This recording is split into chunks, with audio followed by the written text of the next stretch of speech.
En este video se presenta un ejemplo de aplicación de la metodología propuesta por el Highway Capacity Manual 2010 para el cálculo del nivel de servicio de carreteras multicarril. Las características de la vía que se va a analizar son las siguientes. La carretera tiene 4 carriles, 2 carriles en un sentido, 2 carriles en el otro sentido. Esta vía tiene 10 kilómetros y no tiene división. El terreno en el que se encuentra la vía es llano, excepto por una sección de 1200 metros que presenta una pendiente de 2,5%.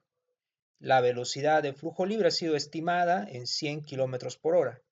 El ancho del carril es de 3,50 metros. La visibilidad lateral derecha es de 1,20 metros.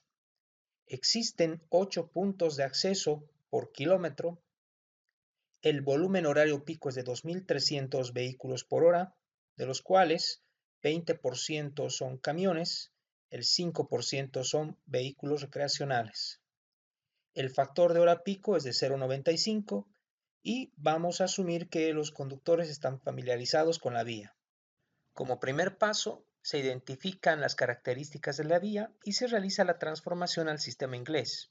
Por ejemplo, la velocidad de flujo libre estimada de 100 km por hora equivale a 62 millas por hora. El ancho de carril de 3,50 metros equivale a 11,50 pies. La visibilidad lateral derecha equivale a 4 pies y se tienen 13 puntos de acceso por milla.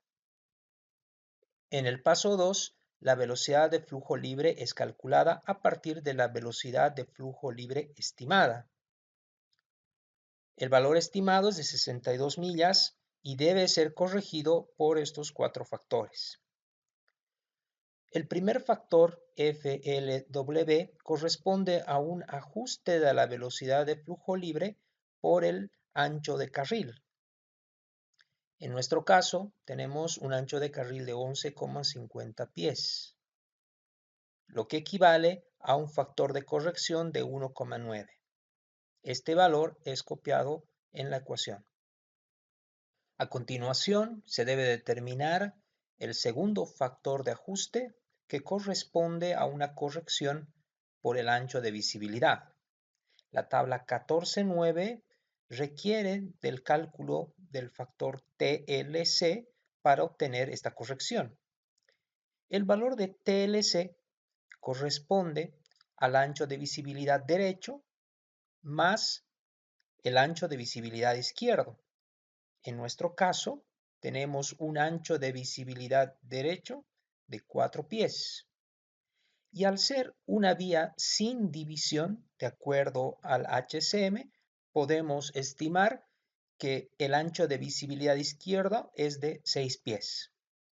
Por tanto, con estos 10 pies se puede calcular que el factor de ajuste es de 0,4. Este factor de 0,4 es incluido en la ecuación. Por último, los factores Fm y Fa serán calculados en la siguiente diapositiva, mismos que corresponden a una corrección por el tipo de división y por el número de puntos de acceso respectivamente. La tabla 1410 determina el factor Fm a partir del tipo de división que se tiene en la vía. En el presente caso tenemos una vía sin división, lo cual equivale a un factor Fm de 1,6. En cuanto al número de puntos de acceso, se tienen 13 puntos de acceso por milla, que equivale a un factor de corrección de 3,25. Estos dos valores son ingresados en la ecuación de flujo libre y se puede calcular un valor final de 55 millas, redondeando al valor múltiplo de 5 correspondiente. En el paso 3 se debe seleccionar la curva de trabajo. En este caso, se selecciona la curva de 55 millas por hora. En el paso 4 se debe determinar el volumen de demanda. Esta ecuación es muy similar a la ecuación que se ha presentado en el cálculo de niveles de servicio de 2 carriles. Se incluye en este caso un valor n que corresponde al número de carriles en un sentido. Es decir, En nuestro caso, que se tienen dos carriles en un sentido y dos carriles en otro sentido, el valor de n será igual a 2. Además, incluye un factor FP que corresponde a la población de usuarios de la vía. En nuestro caso tenemos conductores regulares que están familiarizados con la vía, lo que equivale a un FP igual a 1. En el caso del factor de corrección por vehículos pesados y recreacionales, la ecuación es similar al cálculo de nivel de servicio de dos carriles. Sin embargo, los valores ET y ER difieren en las tablas. Para el cálculo de los factores ET y ER en la sección llana, se debe emplear la tabla 1412. En este caso, en un terreno llano, los factores ET y ER son 1,5 y 1,2. Estos valores se copian en esta sección del gráfico que corresponden a una sección de llanura. Para la determinación de los factores ET y ER en la sección con 2,5% de pendiente, se debe tomar en cuenta lo siguiente. En cualquier sección que se tenga una pendiente existirá un sentido de subida y un sentido de bajada. En este caso, la determinación del valor ET en subidas debe ser realizada con la tabla 1413. En la tabla 1413 se debe ingresar con el porcentaje de subida, que en este caso corresponde a 2,5%, y con la longitud en millas de la sección que tiene la pendiente. En el presente ejemplo, esta sección tiene una longitud de 0,75 millas.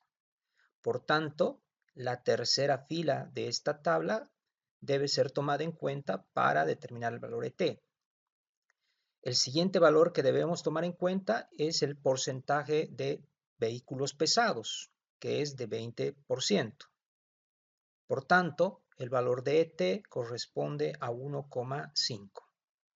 En el caso del factor ER, que representa los vehículos recreacionales, la tabla es similar. Se debe ingresar con el porcentaje de subida, que en este caso es 2,5, y con la longitud de la sección, que nuestro ejemplo es de 0,75. El porcentaje de vehículos recreacionales es de 5%. Por tanto, el factor ER es de 1,5. Nótese que en este gráfico se han copiado los valores de ET y ER de subida en la parte central y además en el sentido de subida. Para el caso del sentido de bajada, se debe emplear la tabla 1415. El factor ET para bajadas se determina de manera similar a los anteriores factores. Se ingresa con el porcentaje de bajada, que en nuestro caso es 2,5%.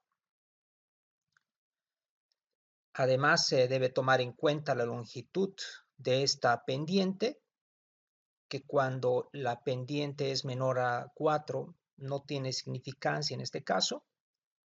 Y finalmente se debe ingresar con el porcentaje de vehículos pesados, que para nuestro ejemplo es de 20%. El factor ET correspondiente es de 1,5. Finalmente, el valor ER es siempre 1,2 para bajadas. Con los factores ET y ER determinados tanto para la vía en general como para las secciones con subida y bajada, se determinan los factores de corrección por vehículos pesados y recreacionales. En el caso de la vía en general y de la sección en bajada, los factores ET y ER son iguales. Por tanto, el FHB es calculado con los mismos valores. Reemplazando en la ecuación del FHB, el valor corresponde a 0,90. Sin embargo, el valor del FHB será diferente en subida, ya que el valor de ER difiere al de bajada y al general. En este caso, el valor de ER es de 1,5. Por tanto, el valor de FHB es de 0,89. Los factores de FHB calculados son reemplazados para determinar el volumen de demanda. En nuestro ejemplo se cuentan con 2.300 vehículos por hora como valor de demanda bruto. Se tiene un factor horario pico de 0,95. Se tienen 2 carriles de subida y 2 carriles de bajada. Un factor de vehículos pesados y recreacionales de 0,90 para el sentido de bajada y para la carretera en general, y de 0,89 para el sentido de subida.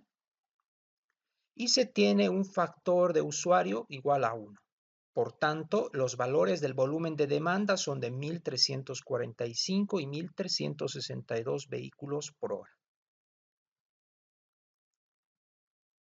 Para finalizar el paso, se va a comprobar si la vía se encuentra saturada. El valor de saturación para 55 millas por hora corresponde a 2.100 vehículos por hora. De acuerdo a los resultados obtenidos, se tienen valores inferiores, que en este caso corresponden a 1.345 y 1.362.